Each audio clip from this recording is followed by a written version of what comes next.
Queridas irmãs, queridos irmãos, nós temos nos dedicado ao esforço da transformação de nós mesmos, usando para isso de inúmeros estímulos. E quando falamos nós temos nos dedicado, refiro-me a todos nós. Inclusive a você, na sua casa, em qualquer lugar da terra. Servem-nos os ensinamentos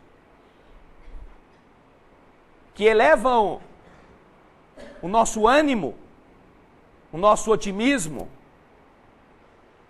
a nossa vontade de viver. Servem todos aqueles que nos fazem pensar que nosso sofrimento vai acabar, que as nossas lutas serão coroadas de êxitos e que, de uma forma aparentemente miraculosa, estaremos na terra sem problemas. Muitas pessoas lotam igrejas, procuram cultos, submetem-se a rituais, às vezes os mais esdrúxulos e ilógicos, desde que, assim procedendo, se lhes garanta a melhora ou a conquista daquilo que lhe esteja faltando na saúde ou nos bens. E estranham todas estas pessoas quando estas coisas não ocorrem. 2000 anos praticamente depois que o Cristo veio à Terra, as criaturas que dizem acreditar nas palavras e nos exemplos que ele deixou, penetram neste caminho, geralmente para pedir alguma coisa, quando não para tomar alguma coisa. E isto é natural do ser humano. Ao estarmos falando deste modo de ser, não estamos procurando nenhuma crítica, mas estamos ressaltando que as tarefas da transformação, nós as temos reduzido a este petitório, a esta maneira de atalharmos, de abreviarmos, de criarmos um caminho curto e rápido entre o que nós sonhamos, o que nós queremos e aquilo que hoje nós temos. Temos atendido todas as semanas irmãos ou irmãs com problemas gravíssimos de saúde, que nos condói, que nos emociona, mas não somente porque elas estão muito enfermas ou eles estão muito doentes, não somente porque nessa situação de desespero vieram pedir ajuda a um tipo de elevação espiritual, mas nos condói mais ainda, porque estas criaturas que vêm buscar, falando que querem melhorar, muitas delas estão doentes pela sua própria culpa, estão enfermas porque elas próprias se envenenaram e não contentes com o veneno que já ingeriram, continuam a ingeri-lo. batem a porta divina para que Deus resolva o seu problema. Um problema que Deus não teve nada a ver com a sua criação. Porque esta pessoa, quando nasceu, não tinha, por exemplo, câncer de pulmão. Não nasceu já no bercinho, com um tumorzão do lado do coração pulsando junto. Não. Estava perfeito, íntegro, o seu pulmão. Cresceu e transformou-se em um adulto que sabe o que quer da vida. Adotou as posturas que mais lhe causaram prazer e foram convenientes. Quando, por fim, os naturais processos da natureza encadeiam aquilo que estava bom para um processo de doença, aí Deus tem que resolver o problema da pessoa. Deus entende isto. Jesus sabia como as pessoas eram. Mas o mais interessante é que essas pessoas recorrem às forças divinas sem desejarem abdicar do veneno, sem desejarem tornarem-se melhores, sem pelo menos lutarem para que isto vá acabando ou isto vá diminuindo.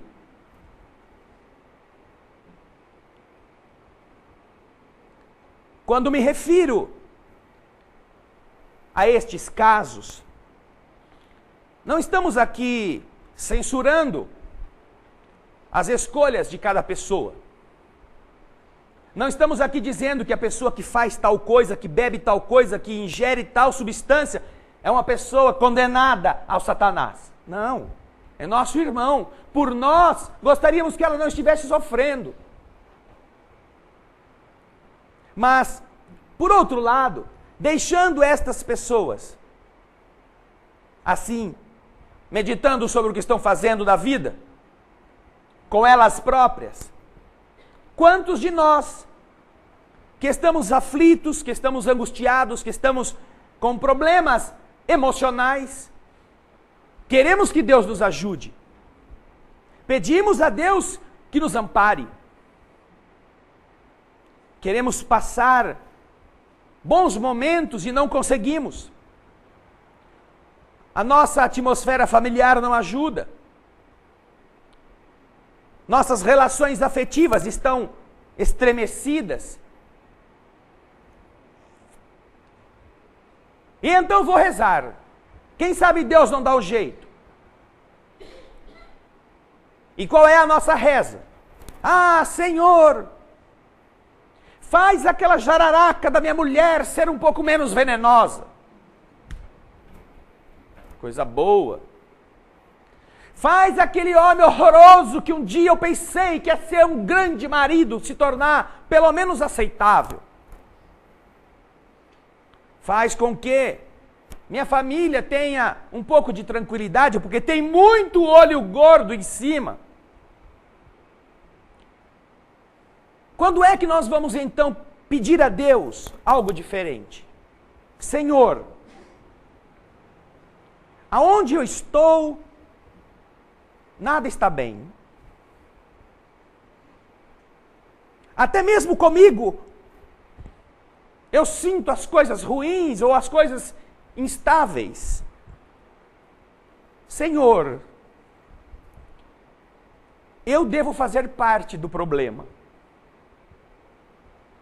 Eu também devo cooperar com alguma coisa ruim para que as coisas não estejam como eu gostaria. Ajude-me. Ajude-me. Para que eu saiba o que fazer. Porque se eu souber agir, se eu souber construir à minha volta outras coisas, as próprias pessoas talvez entendam, talvez se transformem. Eu quero que todos me compreendam, mas nunca tenho tempo para escutar alguém, para conversar com uma pessoa. Quando fico doente, fico esperando que me visitem. Mas se nós pensarmos, todos nós aqui hoje, nas pessoas doentes que nós conhecemos, vamos perceber que faz tempo que a gente não as visita. Vamos começar a pensar que elas também devem estar se sentindo sozinhas, porque também ninguém tem tempo, está todo mundo atarefado, todo mundo tem que ganhar o seu dinheiro.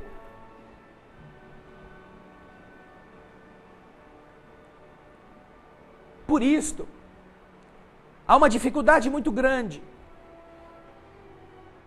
em que o mundo, principalmente para estas pessoas que acreditam no que Jesus falou, corresponda àquele mundo que esses cristãos desejam viver nele. Porque nós nos enredamos em muitas cerimônias, em muitas palavras, em muitos rituais, em muitos gestos, em muitos símbolos. E todos eles vazios na essência da nossa atitude. Boa parte das pessoas que vêm à nossa instituição pedir tratamentos espirituais, se elas mudassem o comportamento delas, não precisariam nunca de cirurgia. E não me refiro a vocês, não, falo de todos nós, de todas as semanas. São 15 anos de tratamentos espirituais. Eventualmente acontece o imprevisto, às vezes os compromissos nossos do passado chegam e cobram a fatura. O mundo espiritual atende, mas o próprio Evangelho nos explica que a maioria dos males que hoje nós temos, nós os produzimos com as nossas mãos. Não são herança do nosso passado. Basta procurar no capítulo 5 do Evangelho segundo o Espiritismo, o mais longo de todos os capítulos, bem-aventurados os aflitos. Logo no comecinho, encontramos lá a justiça das aflições. Estamos sofrendo e acostumamos a empurrar a culpa para alguém. Mas, com os ensinamentos de Jesus, nós já aprendemos que nós, se estamos sofrendo, este sofrimento não pode ser maldade de Deus. Ele deve ser justo. Aqueles que estão padecendo só poderão ser filhos de Deus, de um Deus bom, de um Deus íntegro, de um Deus verdadeiro, se esta dor não for criada por Deus. Porque você que é pai e mãe, por pior que seja o seu filho, por mais coisas erradas que ele tenha feito, não vai fustigá-lo com um ferro em brasa. Se você quiser corrigi-lo, talvez crie um castigo, mas um castigo pedagógico, privando-o de certas facilidades, diminuindo certas regalias, não ferindo, não maltratando. E você, que faz as coisas assim, como Jesus se refere no Evangelho ao dirigir-se a todos nós, que o pai não dá uma pedra quando o filho lhe pede pão, nem lhe dá uma serpente quando o filho lhe pede peixe. E então Jesus conclui o raciocínio dizendo: se nós, sendo maus como somos, sabemos dar coisas boas aos nossos filhos, quanto mais Deus não é capaz de fazer isto.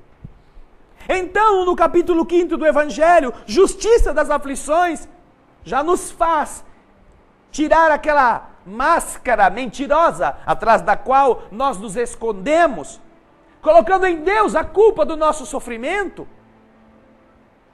ou pelo menos atribuindo esta culpa às pessoas com quem nós convivemos. Ah, mas que eu não tenho culpa, eu nasci, fundei uma família, meus filhos nasceram, eu estou criando eles e agora estou sofrendo na mão deles, porque um é viciado em droga, o outro é um bom vivan, não faz nada. Que culpa tenho eu desses caras terem nascido na minha casa por engano? Justiça das aflições. O Evangelho explica. Quer dizer então que você acha que Deus estava meio roncando quando você resolveu fazer um filho e mandou lá qualquer um mandar um de terceira linha para a sua digníssima família? E então nos espantaremos quando aprendermos e quando chegando do lado de lá da vida, observarmos por que motivo aqueles dois seres que nos causaram tantos dissabores estavam debaixo das nossas asas. E nos surpreenderemos com duas possibilidades. Duas. A primeira delas é que você era um espírito muito elevado, um verdadeiro tutor espiritual de almas imaturas, um sábio versado na educação moral de almas necessitadas, e que você se candidatou numa missão heróica de vir ao mundo, colocar toda a sua experiência amorosa e angelical na recuperação de seres que estavam se perdendo, de seres que não sabiam o que caminho tomar, de seres que se deixavam arrastar pelas tentações da vida, e que você, com este devotamento, este amor, você comprometeu-se a tudo fazer por amor a estas criaturas, a fim de recambiá-las ao caminho do bem. Esta é a primeira hipótese, que pode ser a sua, claro, com a única ressalva de que nestes casos, os espíritos sábios, luminosos, generosos, devotados, que vêm nesta missão heróica, estão fazendo isso porque pediram. E, portanto, não reclamam. Amam. Amam mesmo não sendo amados. Amam mesmo sendo pisados. Amam mesmo sendo feridos pelos próprios que Ele criou. Estas almas generosas e puras, verdadeiras fecundadoras de outras vidas, são capazes de passar pelo mundo e acolher como filhos próprios os filhos dos outros, não para que os crie como carne da sua carne, mas para que em qualquer lugar, em qualquer momento, faça o melhor por eles, sem se incomodar do que acontecerá com o seu patrimônio, com o seu tempo, com a sua saúde, com o seu descanso. Essa é a primeira hipótese que nós teremos pela frente para perceber por que motivo aqueles seres nasceram na nossa família, na minha família. E aí vamos para o segundo. Porque pela cara de todos vocês não parecem muito animados com a primeira. E na segunda vamos descobrir o quê? Que eles nasceram na sua casa, nasceram na sua família. Porque em alguma outra época, eles eram seus amigos ou estavam perto de você. Contavam com a sua ascendência, contavam em receber algo das coisas boas que você tinha. E, ao invés de encaminhá-los para o bom caminho, em algum momento resolvemos explorar deles as coisas que eles tinham para usá-los como nossos torpedos, destruindo, ferindo, acabando com as esperanças dos outros, envolvendo-os em jogatinas, ajudando a viciá-los, fornecendo, porque nós éramos muito legal, fornecendo toda a facilidade para que eles se perdessem, que eles ficassem comigo, que eles fossem os que sujassem as mãos na lama, mas estivessem do meu lado. E então, justiça das aflições. Não seria justo que um ser que não tem nenhuma responsabilidade na destruição de outro tivesse a obrigação de reparar este mal. Obrigação imposta pela lei do universo. Mas, fatalmente, da lei do universo é a consequência que Jesus ensina, que cada um colhe aquilo que planta. E tem nesta oportunidade não uma punição, vejam só que diferença. Você não está sendo punido porque tem 2 filhos difíceis, porque tem uma pessoa difícil na sua família ou nos seus relacionamentos. Você está sendo colocado ali para dali resolver o problema, para diminuir as distâncias, para reparar o mal, justiça das aflições. É a primeira parte do capítulo 5. Logo depois, vem a segunda parte, vem o segundo tópico.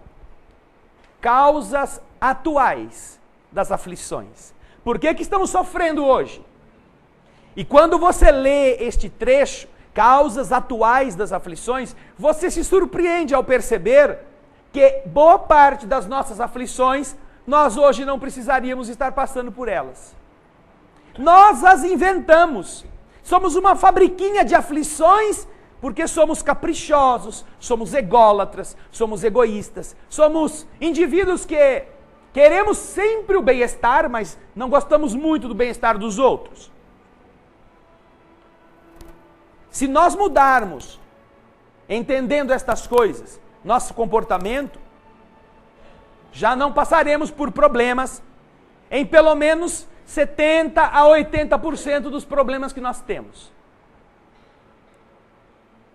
E já é muita coisa você imaginar a sua vida sem pelo menos 70% dos seus problemas.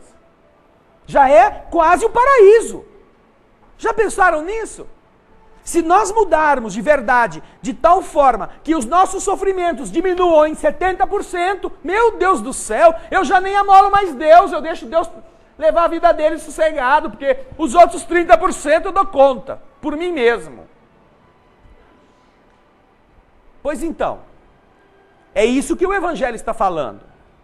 Qualquer pessoa pode ali encontrar essas exortações. Ah, é que eu gosto de ser bagunçado. Tá bom. Jesus não manda o anjo da espada flamejante lá no seu quarto. Ou manda? Aqui tem cara, tem muita gente bagunçada aqui.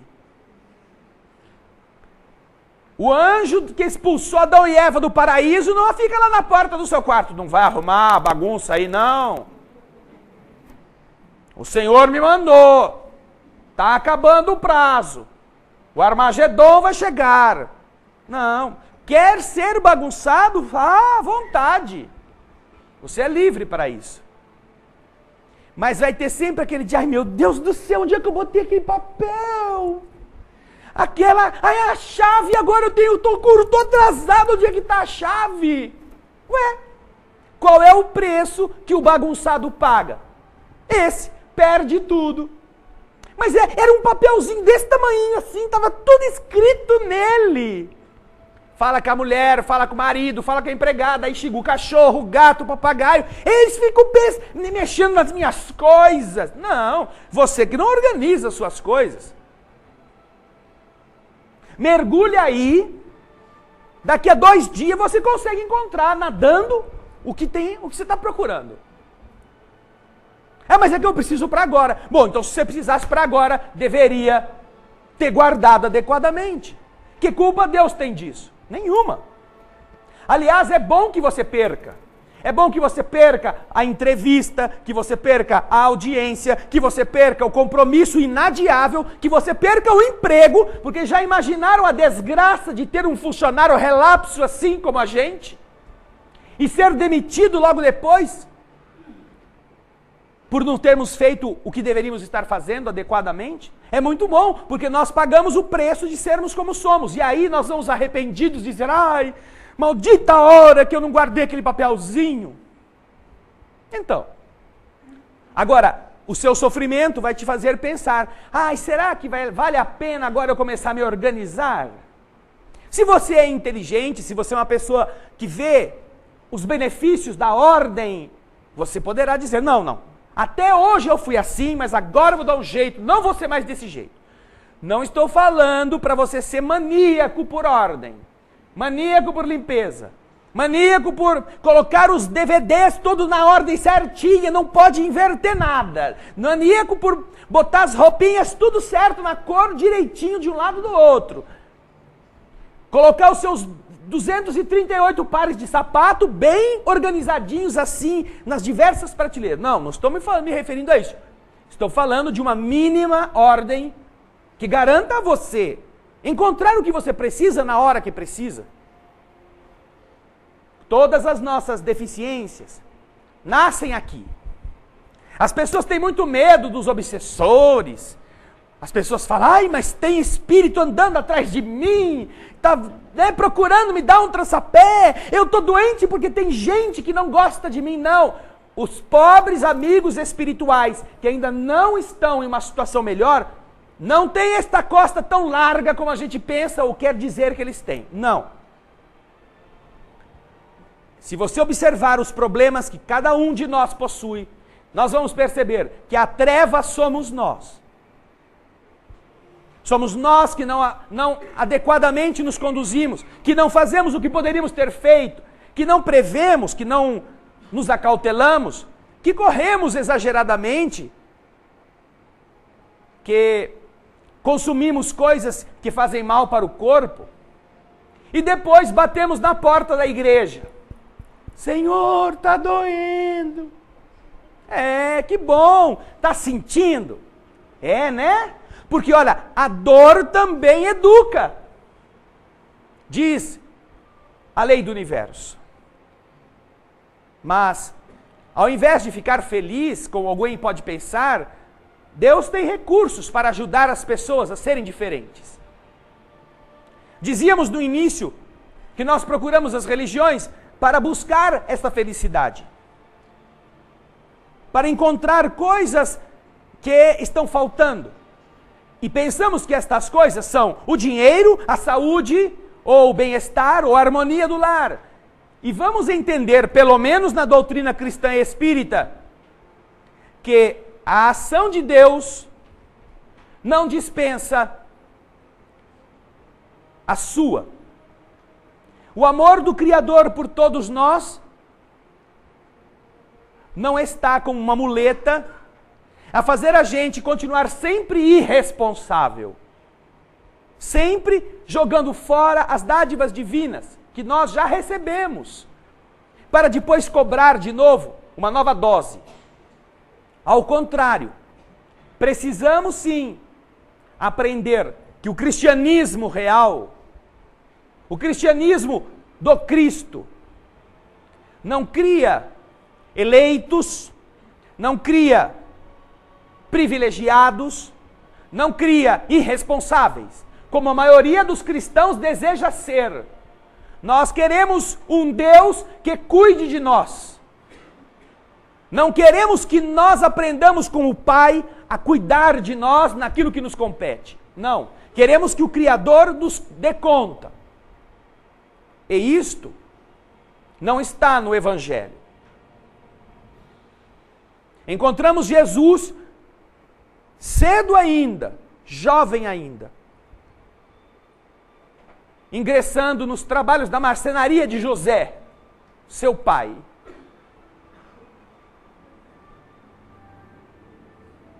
E não nos consta que naquele nível de família Jesus tenha antes negociado com José quanto ia ser o salário dele. Ô José, uma mesadinha, pelo menos. Eu vou te ajudar aqui com os troncos. Vou te ajudar aqui lixando a madeira. Qual é? Meu horário, meu trabalho, meu suor, como é, pai? Vai lá. Não há nenhuma informação de que José contratara com Jesus um tipo de salário. Mas o Cristo está lá aprendendo a trabalhar a madeira. Naturalmente, desde cedo exemplificando que ele também tinha algo a fazer. Ele também aprenderia um ofício. Encontramos Saulo de Tarso, doutor da lei, o homem que nesta fase da sua vida carregava papiros de lá para cá, daqui para lá, nas mãos veludosas de um homem dedicado às letras.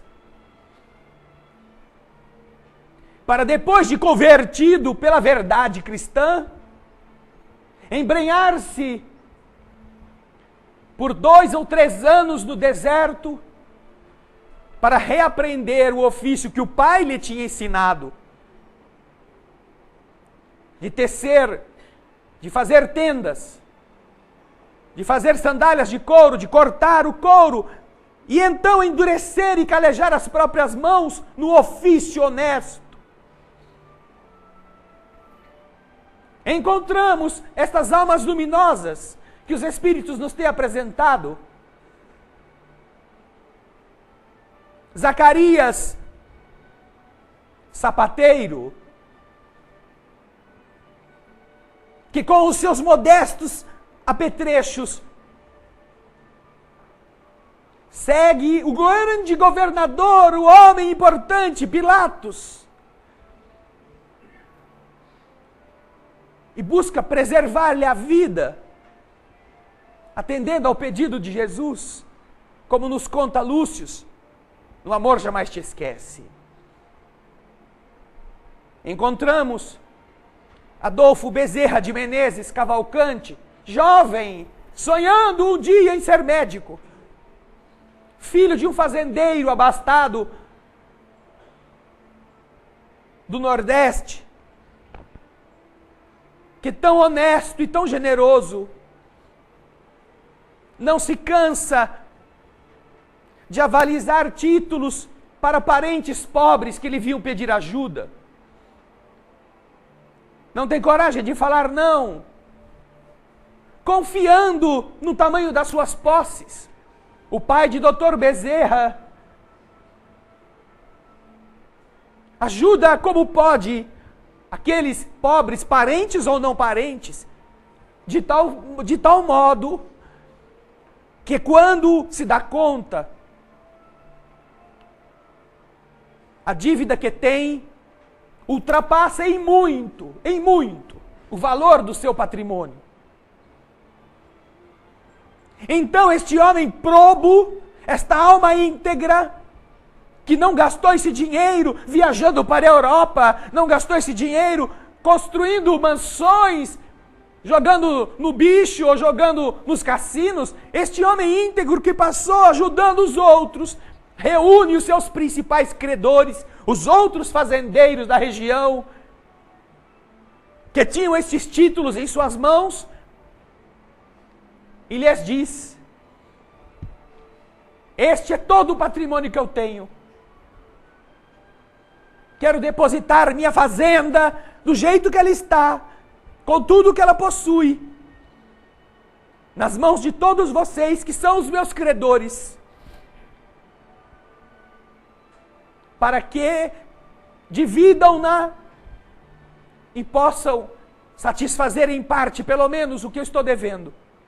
Mas esse homem era tão respeitado, era tão íntegro, numa época em que, nos bons tempos da humanidade, a honestidade era reconhecida por outros honestos, que os outros honestos disseram a ele que não aceitariam, que ele era amigo deles, e que ele guardasse o seu patrimônio, que trabalhasse com ele e que quando ele pudesse, ele pagaria. Desde este dia, então, o pai de Dr. Bezerra não foi na igreja pedir a Deus um empréstimo. Não foi fazer qualquer tipo de reza encomendada para ver se arrumava a sua vida. Não foi reclamar na barra de algum sacerdote, pedindo que o sacerdote intermediasse com alguém poderoso e lhe desse um empréstimo. Não. Ele passou a administrar o seu patrimônio como se fosse somente um capataz dos outros donos, dos outros fazendeiros. Passou a retirar somente o necessário para que não morresse de fome ele e seus filhos. E aquilo que era abundância, exatamente quando o Bezerra de Menezes ia endereçar-se para o Rio de Janeiro, na faculdade de medicina, mingou totalmente. As vacas gordas tinham passado. Seu pai, homem de brio,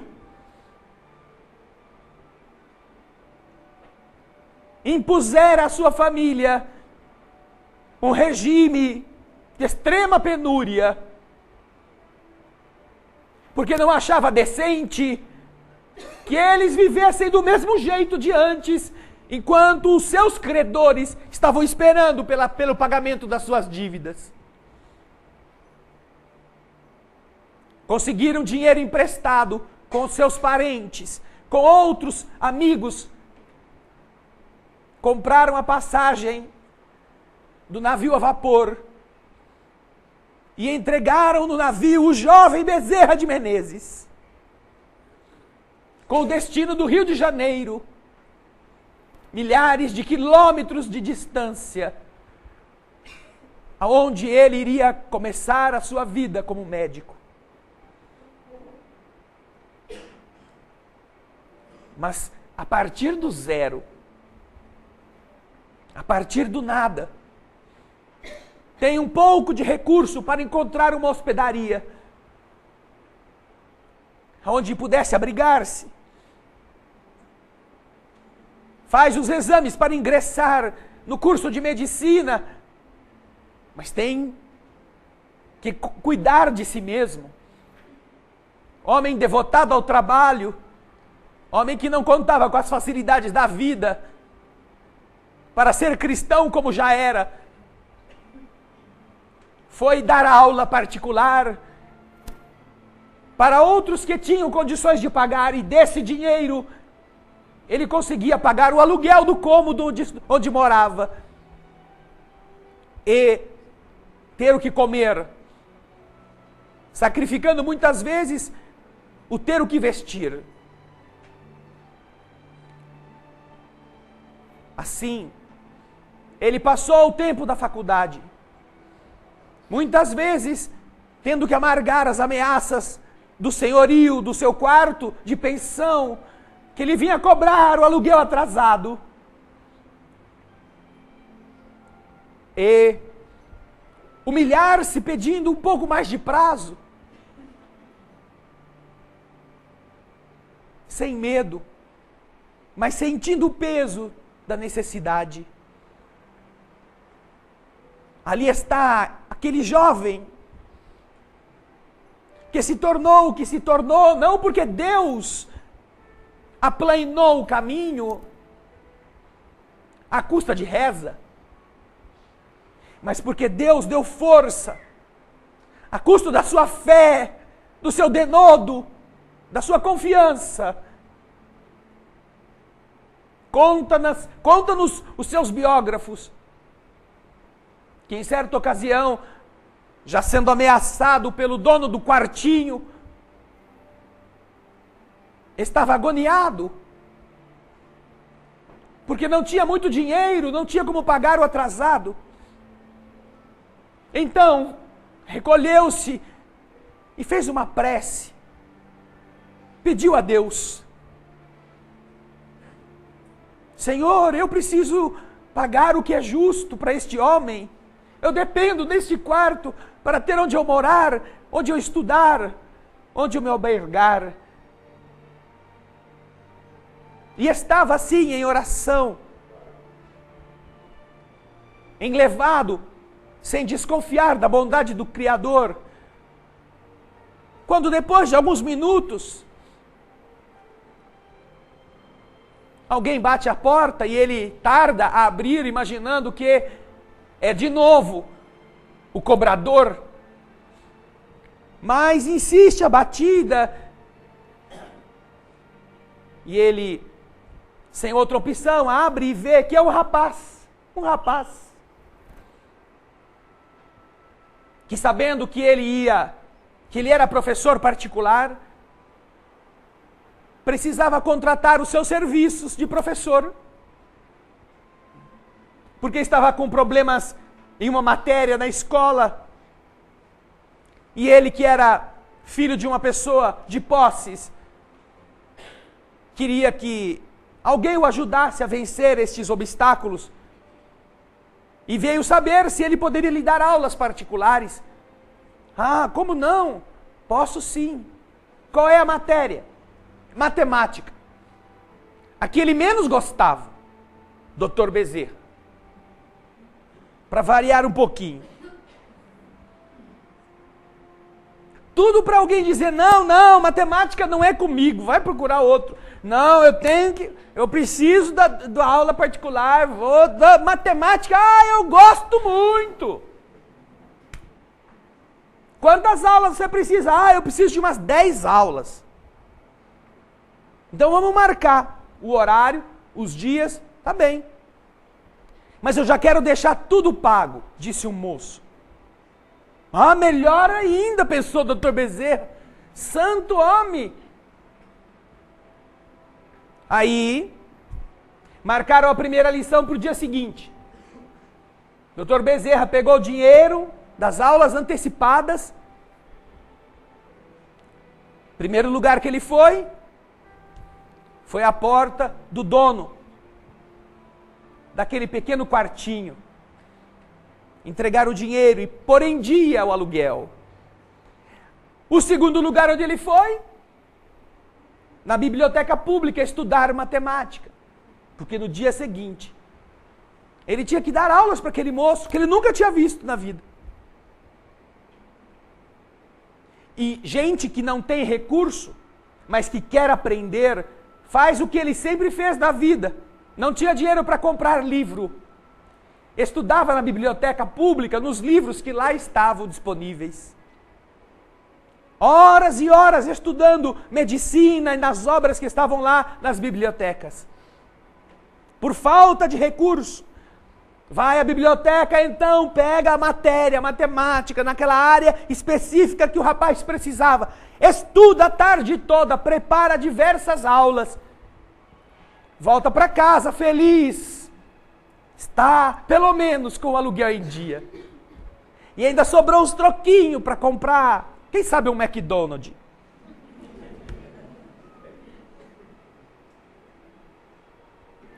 Amanhece, se prepara, arruma o quartinho, põe a mesa, as cadeiras, fica esperando, com ansiedade, o candidato às aulas. Chega a hora marcada, o cara não aparece. Passa 10 minutos, também não aparece. Meia hora não aparece. 1 hora depois, o cara não aparece. E aí é que ele vai se dar conta que ele não tinha nem o nome do rapaz, nem o endereço onde o cara morava, para saber o que aconteceu com ele, para ele se informar. Você, tá atrasado, você errou o horário, esperou o dia todo e o rapaz não apareceu. Esperou a vida inteira pela aula de matemática que ele tinha preparado e não apareceu o infeliz que tinha contratado.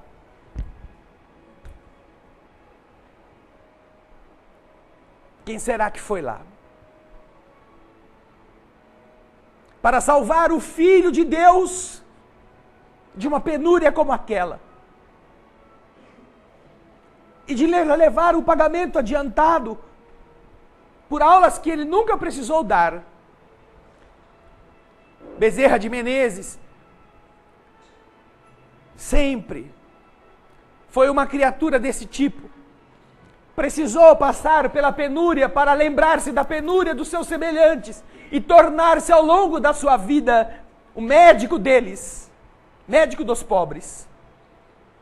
Como são vários médicos que existem na terra, que já existiram na terra e que fizeram a mesma coisa em diversos lugares, em diversos países. Velho, avançado em idade, Bezerra de Menezes se vê defrontado por um problema grande. Porque aquele problema do aluguel, que parecia grande para ele naquela época, tinha uma dimensão razoável, mas tinha a extensão pequenina de um aluno de escola. Agora, idoso, está diante de um impasse. Há um conflito entre as diversas casas do espiritismo embrionário do Rio de Janeiro, que estão disputando ou que estão em desarmonia uns contra os outros, porque no começo, por falta de entendimento, as pessoas não tinham o discernimento de que a doutrina espírita era filosofia, ciência e religião, ou sentido moral. Havia os que eram científicos, havia os que eram filosóficos, havia os que eram religiosos, e que assim, um queria a primazia sobre o outro. E isto, por um período no Rio de Janeiro, produziu não brigas de rua, mas distúrbios naturais no seio do movimento espírita. Dr. Bezerra de Menezes, entretanto, era amigo de todos eles. Servia em cada uma dessas instituições com o melhor que podia. E então houve a necessidade de encontrarem um presidente para a Federação Espírita Brasileira. Dr. Francisco Dias da Cruz, que havia sido eleito, não seria mais o presidente. E os outros grupos que elegiam o presidente não encontravam ninguém para que sobre esta pessoa se desse um consenso, a não ser ele, a não ser Bezerra, o velho lidador da bondade, o atendedor das filas de pobres em inúmeras dessas instituições. Então vão até ele e lhe propõem assumir a presidência da Federação Espírita Brasileira. Ancião, desgastado pelo tempo de trabalho no bem, ele diz: eu não tenho condições, já estou muito velho. Não, mas se não for o Senhor, não tem ninguém. Então ele diz: me deem pelo menos até amanhã para eu pensar. Aceitam o pedido de Bezerra, que naquela mesma noite vai a um grupo espírita aonde ele trabalhava normalmente. E então, através de um amigo médium de sua confiança, solicita a Jesus que o ajude. Tem um problema muito grave nas mãos. A harmonia dos espíritas do Rio de Janeiro daquele tempo está dependente de ele aceitar ou não aquele cargo, mas ele não se sente capacitado. Ele está cansado, está doente. E então, através do médium amigo, comunica-se o seu mentor espiritual. Conversa com ele, que lhe dá ânimo, que lhe dá força, que sim, era necessário, era importante, que ele não desanimasse, que eles o ajudariam. E provavelmente, 50 ou 60 anos depois, o espírito, vendo que Dr. Bezerra ainda estava reticente em aceitar, lhe diz a seguinte frase: meu filho, não tenha medo. se por acaso as coisas ficarem muito difíceis, nós te enviaremos outro aluno de matemática. 60 anos depois, o mundo espiritual ainda sabia do que tinha acontecido com o menino quase. E isso deu a Bezerra a certeza de que era a tarefa que ele deveria assumir. Queridas irmãs, queridos irmãos, de toda parte, Jesus ainda está olhando para nós, dizendo: me ajude. Nós ainda estamos olhando para Jesus e dizemos: me ajude.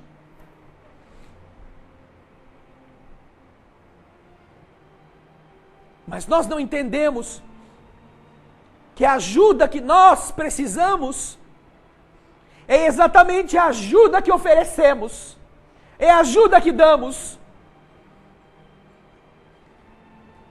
E que nós só sairemos da terra de verdade redimidos quando o cristianismo não for para nós nem emprego, nem oportunismo, nem carreira. Quando ele for idealismo puro, quando os cristãos tiverem coragem de verdade de morrerem pelo idealismo do bem, de acabarem com a comida que têm guardada para que outros não morram de fome, quando os cristãos pararem de frequentar núcleos religiosos onde se acham bonzinhos porque cumprem rituais, e não deixem morrer mais criaturas que não têm nenhum amparo em qualquer lugar do mundo. Quando os cristãos de Jesus fizerem não apenas uma bandeira, uma fantasia, mas fizerem o seu sangue, não desse Cristo de carne, mas do sangue que ele disse que era, do que ensinava, do que fomentava em nós, como força de transformação da humanidade inteira. Nós sabemos que o mundo não está bom, nós sabemos que a humanidade está doente, mas será que já pensamos até que ponto nós não somos a doença? O que nós fazemos, como nós agimos? E se isto é verdade, ainda que de maneira remota, talvez seja melhor que a gente peça a Deus, não que tire a doença que temos, mas que cure em nós a doença que somos. Que matemos para sempre a indiferença, que acabemos com a mesquinharia, que superemos o orgulho, a arrogância, a inveja, que nos transformemos em humildes sapateiros, tecelães, carpinteiros, que voltemos a ver crescerem as bolhas nas nossas mãos, no trabalho para ajudar outros. E quando então isso estiver fazendo parte da nossa vida, e que nós já tivermos semeado sementes diferentes, aí já não será mais preocupante se estamos com um problema aqui ou um problema lá. Deus sabe. Deus sabe onde está o seu problema. No dia que nós nos tornarmos enfermeiros dos outros, no sentido genérico desta palavra, todos nós teremos muitos médicos cuidando de nós. Porque será muito difícil encontrar um outro enfermeiro para pôr no seu lugar. Que a gente se lembre então que este tratamento, esta cirurgia não é nada mais do que a chance de a gente abrir o coração para as realidades do Espírito, para voltarmos a ser os homens simples que seguiram Jesus, descalços, calejados, ignorantes, mas essa simplicidade representada na pureza de intenção. Esta é a saúde. O dia que nós tivermos esta saúde, as doenças estarão condenadas a desaparecer. Mas enquanto nós continuarmos nos envenenando, nós continuarmos fazendo o mal, guardando mágoas das outras pessoas, desejando que os outros que nos fizeram sofrer, sofram também, nós ainda não sabemos o que estamos fazendo. Por isso adoeceremos. Por isso estaremos piores dia a dia, por mais que rezemos. Não que Deus seja surdo às nossas preces, mas é que nós somos surdos ao que Ele nos pede. Quando entrarem na sala de passe, e vocês em suas casas, quando se deitarem, esqueçam-se das dores, dos seus problemas. Lembrem-se daquele aviso que demos antes de começar, que se você vai fazer alguma oferenda no altar e se lembra que alguém tem algo contra você, deixe de lado. Vai, reconcilia-te com ele, e aí então você volta e oferece com o coração limpo a sua prece. Quando entrar na sala de passe, peça por alguém que você não gosta.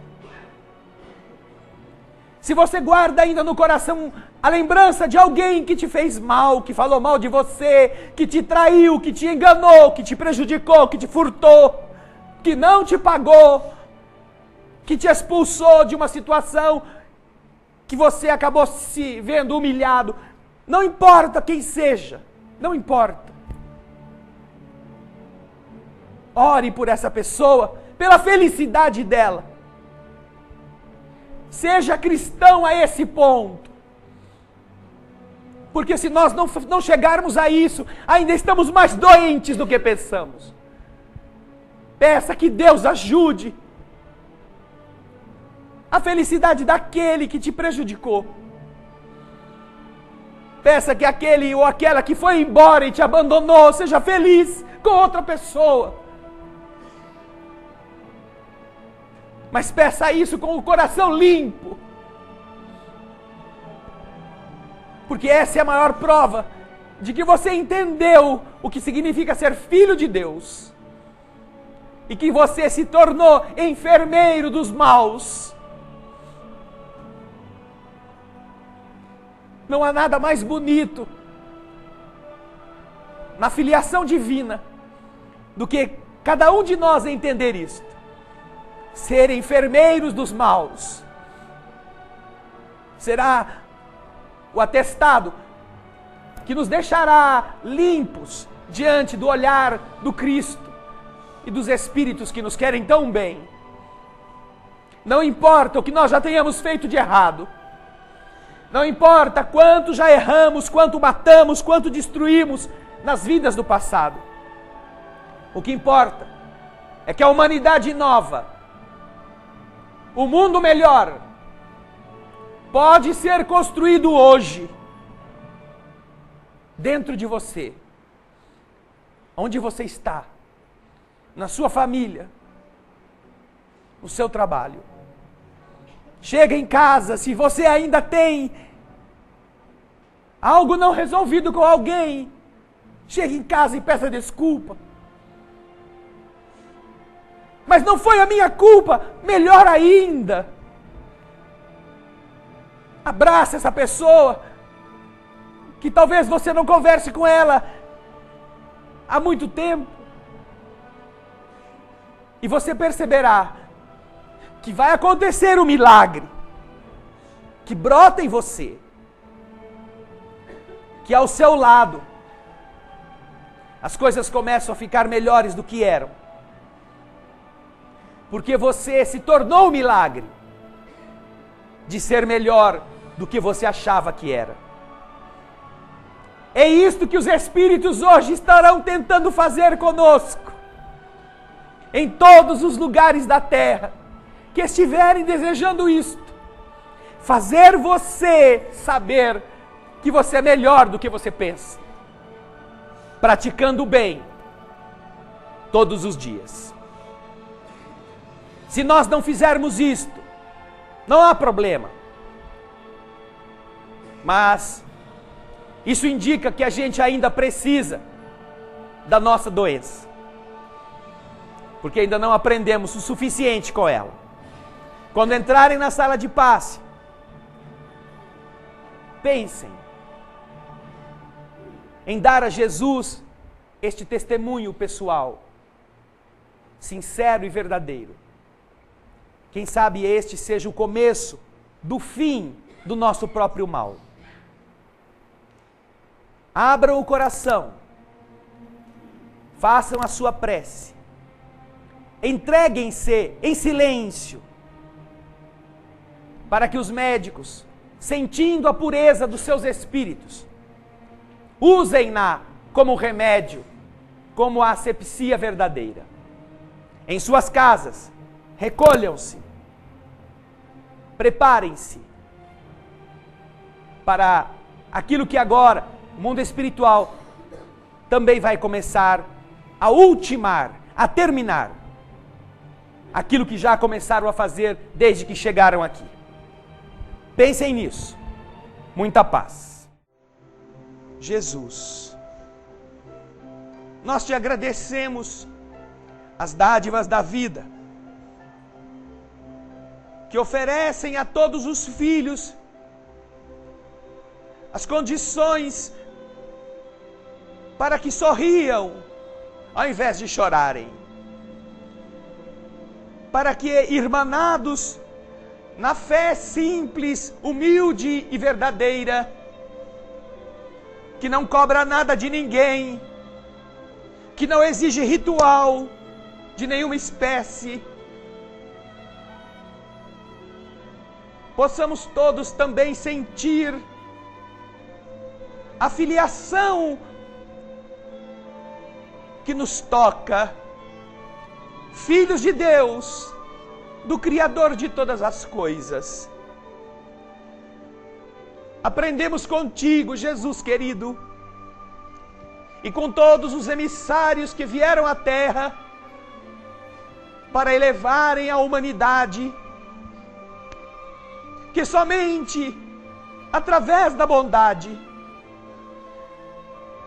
é que nós de verdade correspondemos à divina vontade. Que Deus criou todas as coisas para a beleza, para a perfeição, e que estabeleceu o caminho do bem como a estrada mais reta e mais curta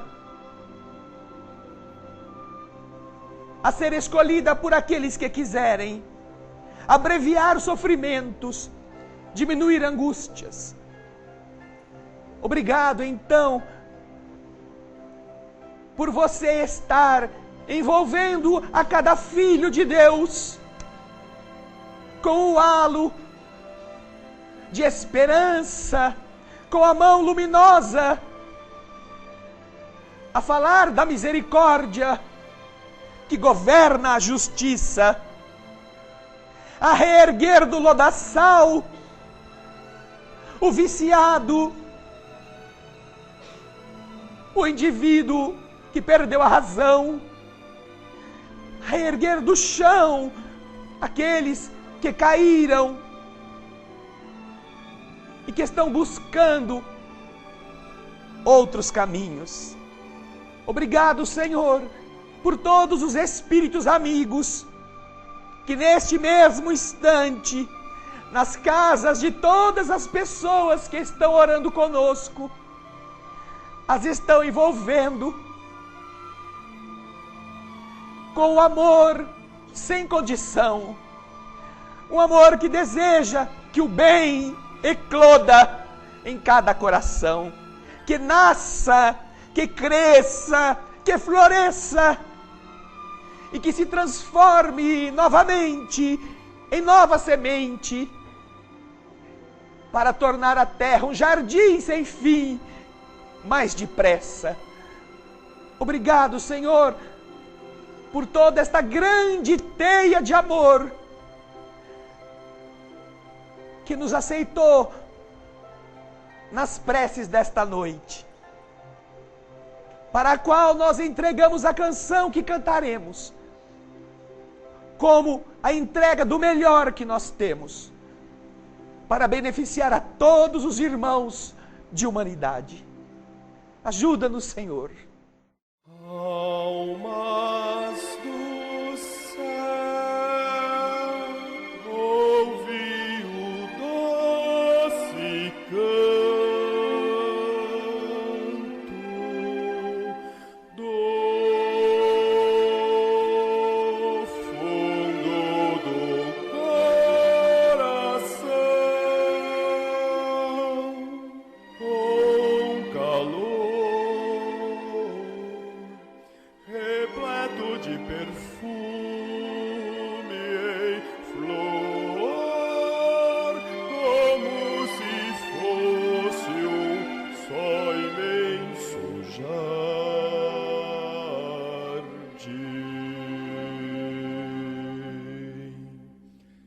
É a voz do bem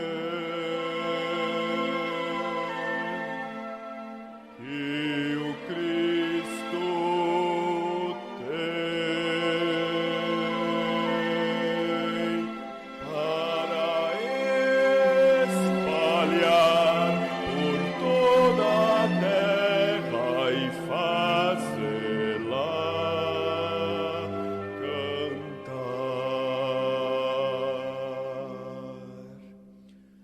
Oh, Jesus, que bom ter-te encontrado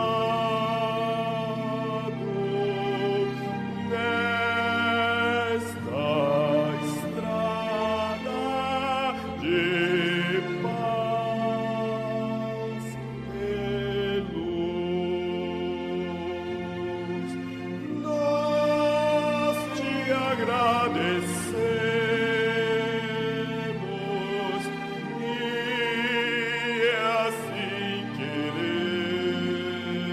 queremos te espalhar, te dividir.